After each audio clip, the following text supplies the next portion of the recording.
Here, and this is going to be my story about Haidakhan Babaji, the first of many interactions I've had over the years.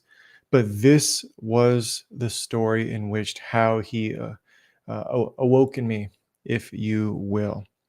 So this goes back to about maybe 2014, and but first of all, I want to start by giving a little bit more of my backstory about how Babaji came to me. Um, and what I was doing in my life at those times.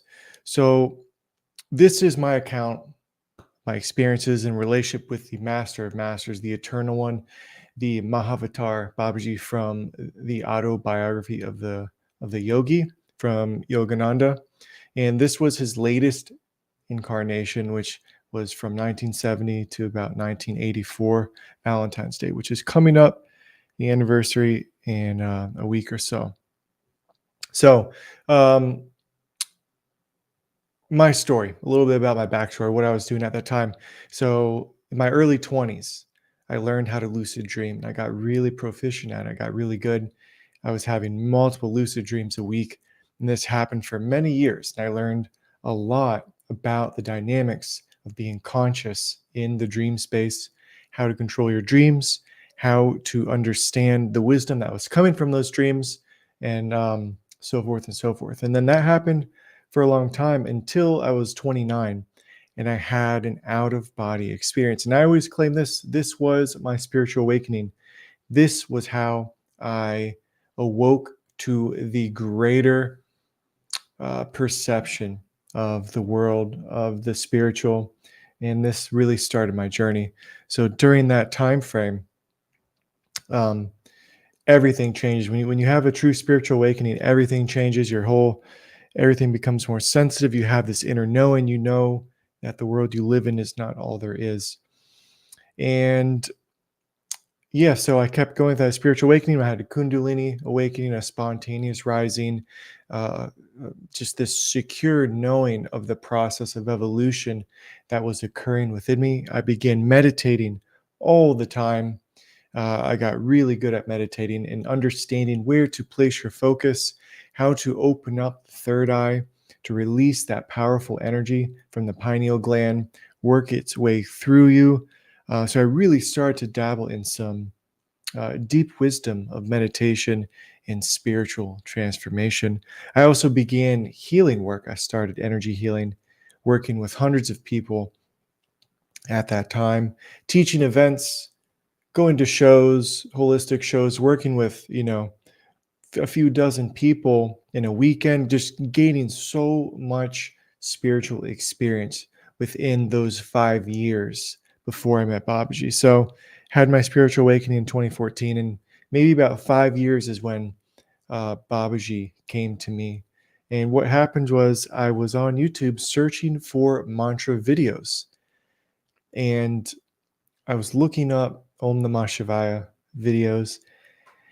And it must have been at least a couple times, once or twice, where I would look up an Om Namah Shivaya video and I would see these old videos from back in the 80s, with mantras playing in them. And they had this young looking Indian guy, Babaji. They called him Haidakhan Babaji.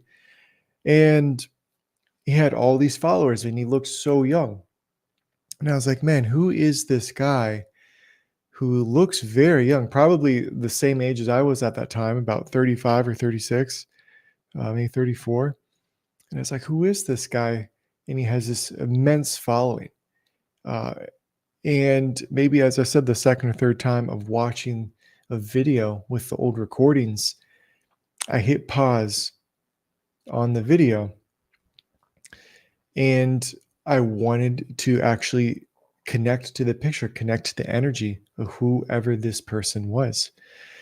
And this is how it all happened. I'll never forget this experience. And it was like a vacuum. I hit pause, look into Babaji's eyes, and then it was like a vacuum immediately just pulled to this energy, this presence of Babaji. And that experience left me with this incredible longing.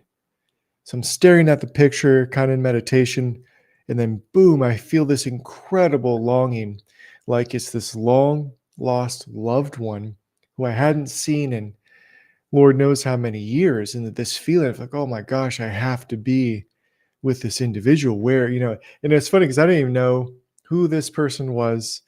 I didn't know any of this, the background or the story of this guru, of this individual who was on these videos. I just knew that this energy was so powerful and it called to me in such a way that I had never experienced those earthly emotions, since being alive. And I had already an enormous amount of spiritual experience, but that experience with Babaji, when I hit pause, connected to that picture, and then it just awoke me. And it was very emotional. There's just like, tears coming down. You're like, who is this?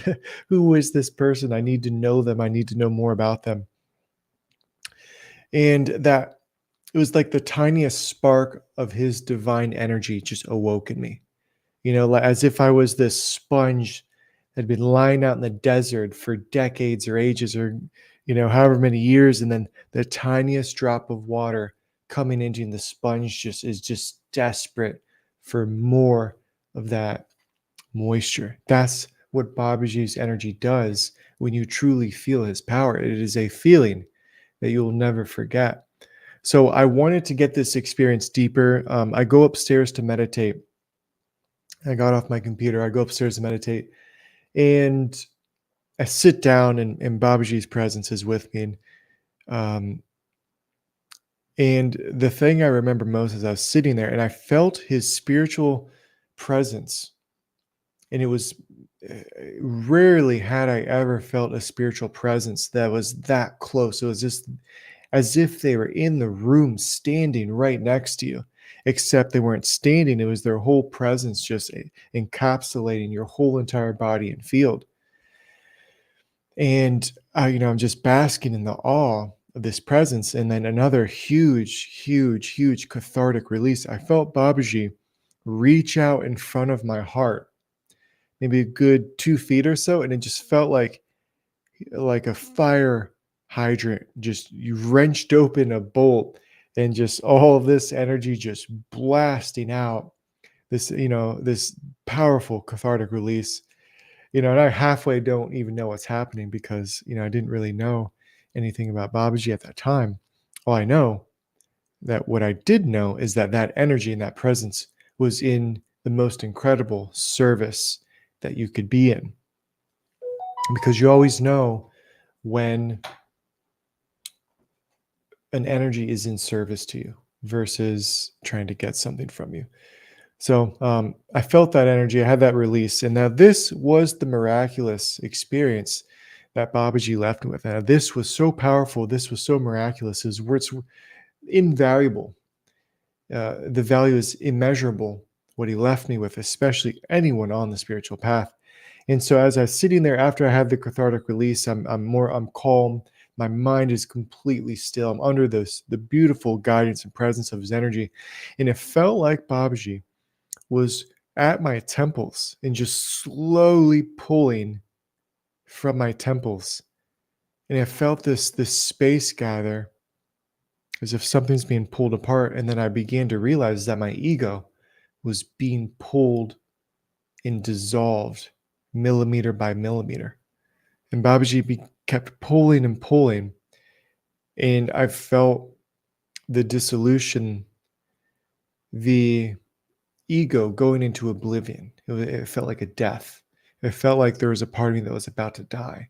Except your body feels perfectly peaceful. You're feeling all these other energies and you're perfectly fine, but there's a little part of you, the ego, that's so powerful in the body and the nervous system, was dying.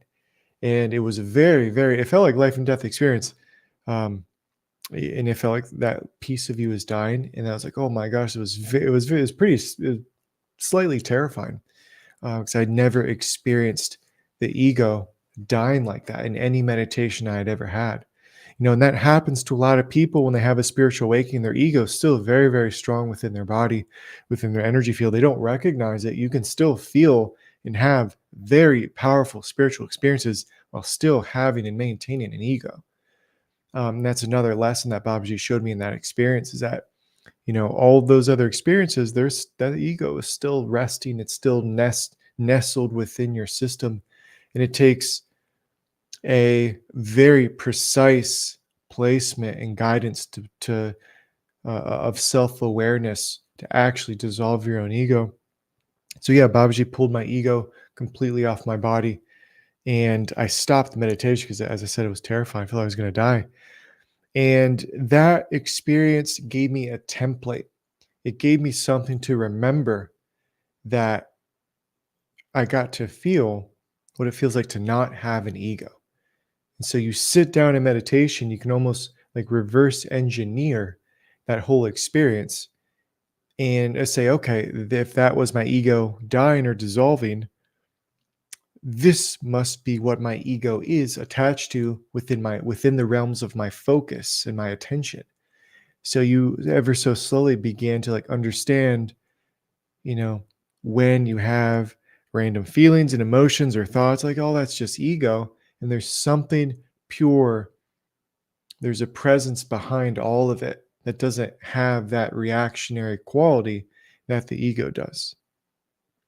So that was the first major experience I had with Babaji and how he awoke me, just simply hitting pause on a video and staring into the eyes of this master. And then years go by, and I realized there are all these ashrams around the world dedicated to this individual. And I was like, oh my gosh, I didn't even realize there were people in communities that were founded around Babaji, because I had no idea who he was at the time. And so that was really cool to learn about Babaji, to learn about all the people that lived with him. There are all these books that people wrote from their time living in India with him for that very short period of time. Um, yeah, so that was the very first straight up miraculous. It's worth more, so valuable to have that experienced. And so, part two, I'm going to share with you the experiences that Babaji showed me, where he began to show me his power. He began to show me his purity, the truth, and the actual wisdom that this eternal being carries within their consciousness. So, follow for more. Part two is coming up very soon.